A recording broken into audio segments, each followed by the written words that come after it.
Shalom Aleichem. Assalamualaikum warahmatullahi wabarakatuh.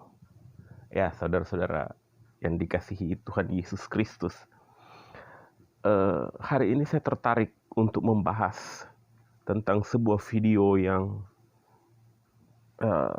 kelihatannya begitu menggemparkan, yang dipublikasikan oleh seorang yang katanya apologet Muslim bernama Yonathan Nandar ya. Mungkin orang mengenal dia sebagai doktor teologi, tapi waktu saya nonton itu lucu sekali, makanya saya titipkan komentar di situ. Pembahasannya itu teorinya seperti teori taman kanak-kanak, karena jelas sekali kadar keilmuan dia seperti apa, sangat terlihat jelas dari cara dia menyampaikan dan dari teori-teori yang dia bangun ya. Kita akan bahas. Judul video yang menggemparkan itu dalam tanda kutip adalah bahwa Yesus terbukti menikah katanya menurut dia, dan punya anak, punya istri, punya anak. Tapi mari kita lihat, betulkah demikian? Nah, iya kan? Kita akan lihat. Dia membangun sebuah asumsi-asumsi atau beberapa asumsi berdasarkan imajinasi dia dan berdasarkan apa yang dia pikirkan, tetapi apa yang dipikirkan belum tentu benar dan tidak terbukti benar. Itu yang kemudian diangkat, yang menjadi lucu, karena dia mengatakan Yesus menikah, punya istri, punya anak, punya keturunan berdasarkan Al-Quran. Bagaimana bisa dia menilai keberadaan Yesus Kristus, Yeshua HaMashiach, berdasarkan kitab dia?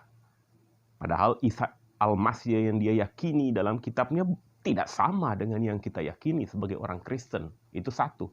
Kemudian hal kedua adalah dia mencoba mengangkat atau mengutip ayat di Alkitab untuk sebuah pembenaran dari apa yang disampaikan, padahal keliru dan sangat fatal. Mari kita bahas satu-satu. Dia mengangkat pertama adalah dari kitab Kolose 4 ayat 11 katanya. Yesus, Justus itu adalah anak Yesus. Ini kan tidak ada teks, makanya narasi yang dia bangun unik. Seakan-akan lompat dari langit. Dari mana dia tahu bahwa Justus itu anak Yesus? Apakah Alkitab menjelaskan bahwa Justus anak Yesus? Kalau kita baca konteks keseluruhan, Bung. Jangan hanya kutip-kutip ayat yang Anda sendiri tidak tahu. Di situ kan Rasul Paulus menyebutkan nama kawan-kawan dia, nama-nama orang atau rekan kerja dia. Ada banyak nama yang disebutkan dan kemudian tidak disebutkan lagi dalam pasal-pasal selanjutnya atau dalam kitab-kitab lain dalam Injil. Ya kan? Misalnya pada ayat pasal 4 tadi, Kolose 4 ayat 7, ada Tikhikus.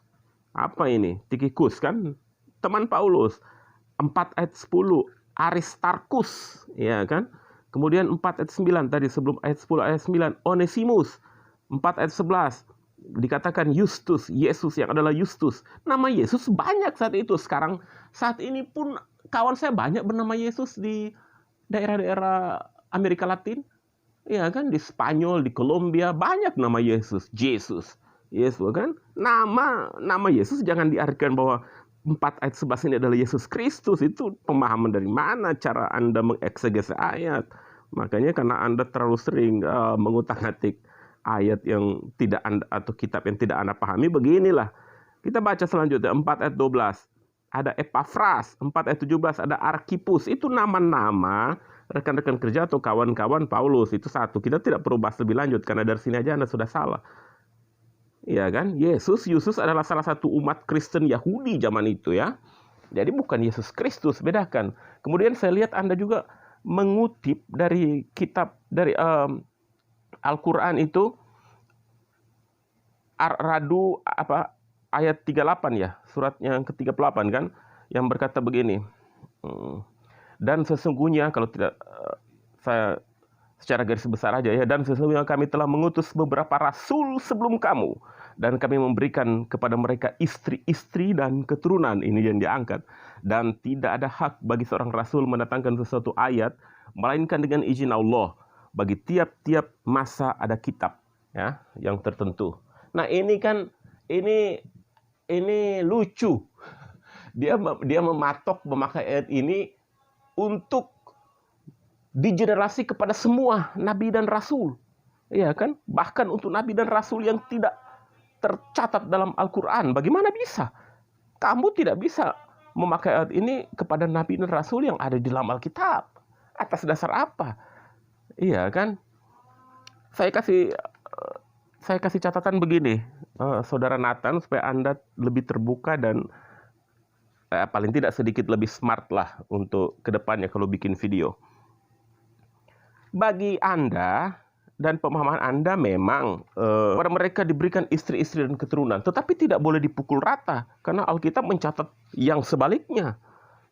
Iya kan? Saya kasih contoh.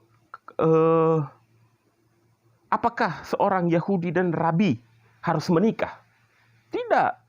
Ya kan? Ada banyak catatan menurut Philo, seorang filsuf Yahudi dan dari Alexandria, Mesir ya, dalam bukunya, kalau Anda baca dalam bukunya Hypothetica 11 edisi 11 ya, halaman 14-17 dikatakan bahwa suku Essenes itu ya, Esseni tidak memiliki istri, mereka tidak menikah. Sama menurut sejarawan Josephus, sejarawan Yahudi ini ya, dalam bukunya Jewish War 282 dan juga Antiquities 18:1.5 menyebutkan hal yang sama juga, bahwa suku Essenes atau Esseni ini tidak menikah, orang-orang Esseni ini. Jadi maka tidak aneh kalau orang-orang seperti Yohanes Pembaptis, Paulus dan lain-lain tidak menikah. Jadi jangan pakai ayat Anda untuk memagari atau untuk mengukur rasul atau nabi lain yang ada di Alkitab. Tidak, silakan Anda pakai di kitab Anda, tapi jangan digeneralisir, ya. Kemudian saya juga tahu bahwa pemikiran tentang Yesus menikah, punya istri bukan pemikiran Anda. Ini sudah jauh sebelum Anda lahir, bahwa pemikiran-pemikiran seperti ini sudah ada. Anda kan hanya mengutip dari apa yang Anda baca. Ini bukan teori Anda. Saya sudah baca, sudah tahu teori lama sebelum Anda bikin video itu. Bahkan ini kan awal mulanya juga tahun 1993 kalau tidak salah ya, waktu film tahun 2003 kisah tentang Yesus menikah ini mencuat kan karena adanya novel Dan Brown itu ya, Da Vinci Code. Nah, seperti itu, dan semua itu sudah terbantahkan baik secara alkitabiah maupun secara ilmiah. Ya, semua sudah terbantahkan. Lalu Anda dalam video juga mengutip seorang katanya profesor, ya, doktor. Saya tahu yang Anda kutip itu, yang saintis itu adalah Barbara Thiering, ya kan? Dia bukan rasul, bukan nabi. Ada banyak profesor doktor juga yang mengingkari iman Kristen, menjual Kristus demi sesuatu, banyak sekali. Bahkan ada profesor doktor yang tidak mengakui Tuhan. Mereka ateis. Jadi gelar tidak bisa dijadikan patokan. Kenapa? Kalau dia profesor doktor, apa yang ditemukan sudah pasti betul. Banyak profesor doktor lain yang membantah teori dia. Jadi dengan mudah mematahkan teori siapa itu Barbara Thiering ini kan. Dia yang katanya si Barbara ini kan, Thiering ini mengklaim bahwa ada potongan papirus, ya, papirus yang di atas papirus itu ada catatan tentang yang menunjukkan bahwa Yesus menikah karena Yesus mengatakan kepada istrinya, ya, seperti itu.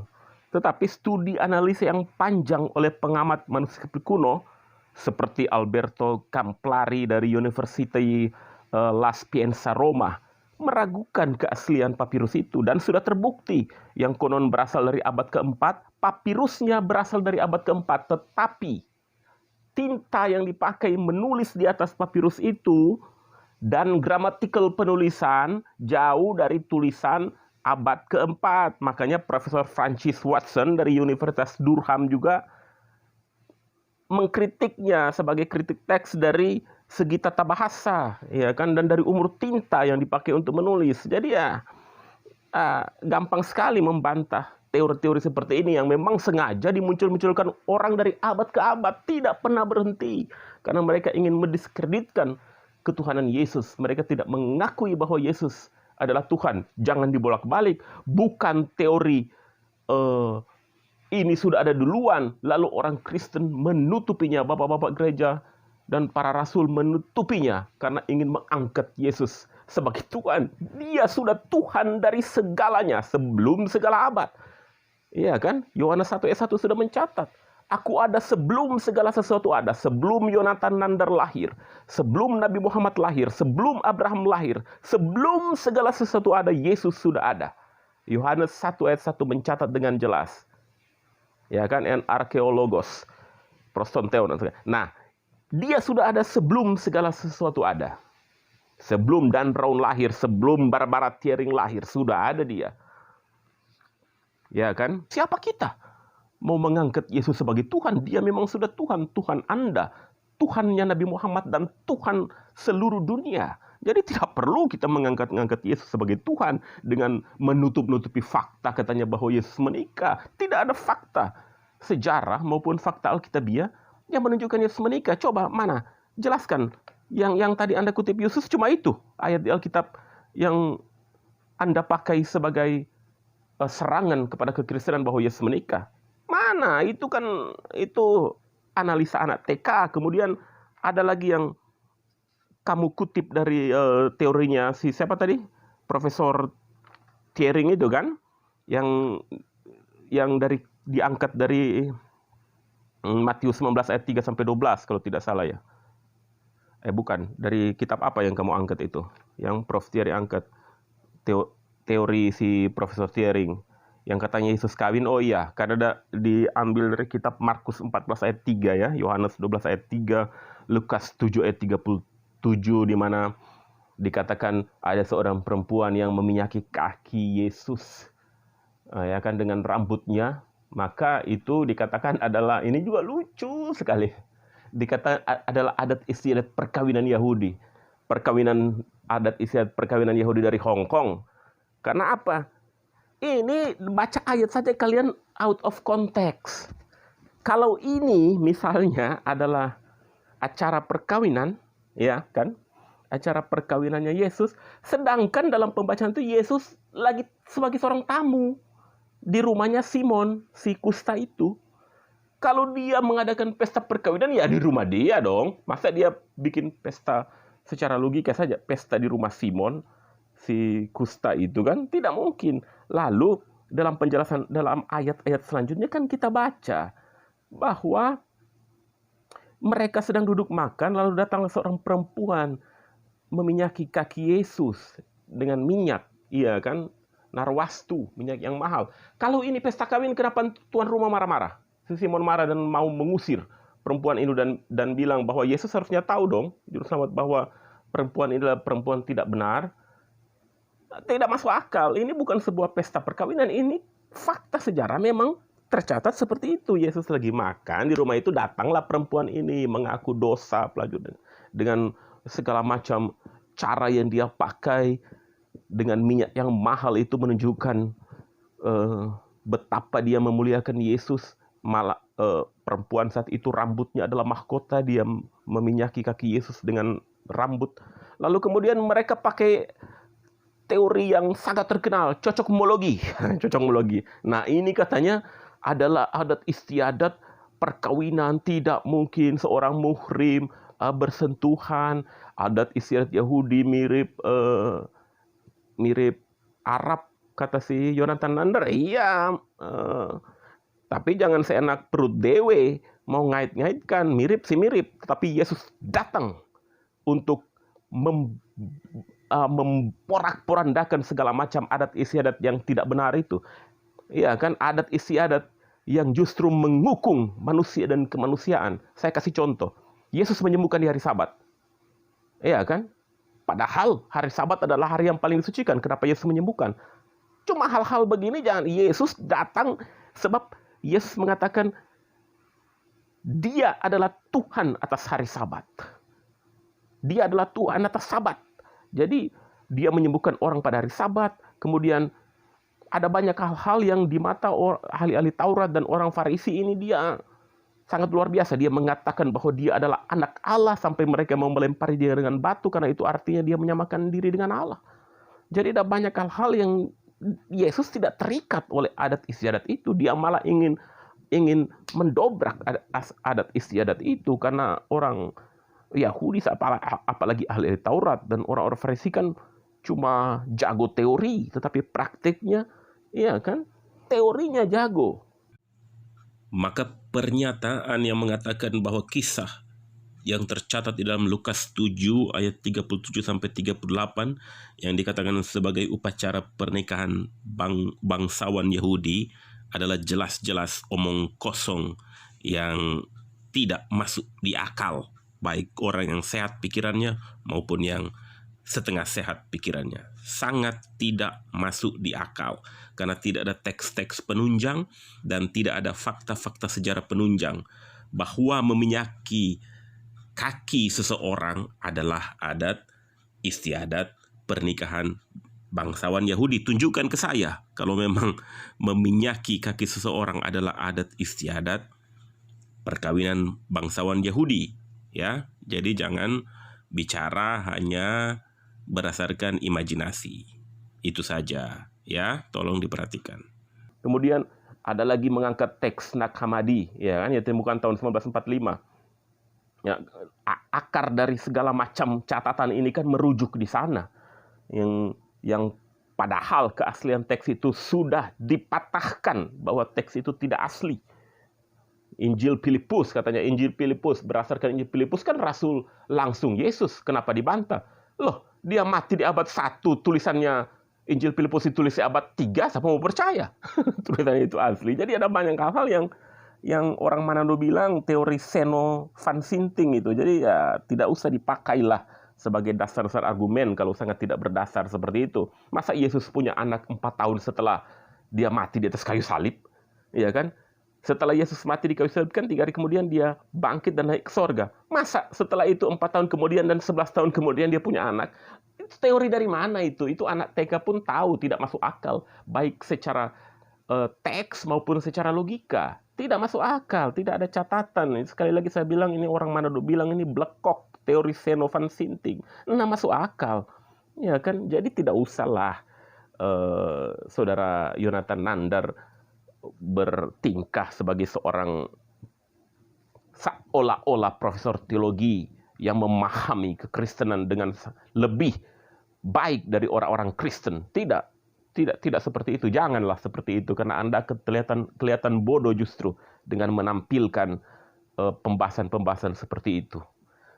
Ini teori ini sudah lama. Anda angkat sekarang itu, Anda kutip dari yang sudah saya tahu 10 tahun lalu, belasan tahun lalu, dan sudah terbantahkan baik secara teks Alkitabiah maupun secara ilmiah. Jadi tidak ada lagi dasar yang bisa memperkuat argumen Anda. Kalau cuma seperti yang Anda katakan tadi, ya gampang saja sambil tidur saya jawab itu ya.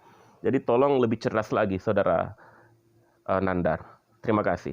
Wassalamualaikum warahmatullahi wabarakatuh. Tuhan Yesus Kristus memberkati kita semua. Amin.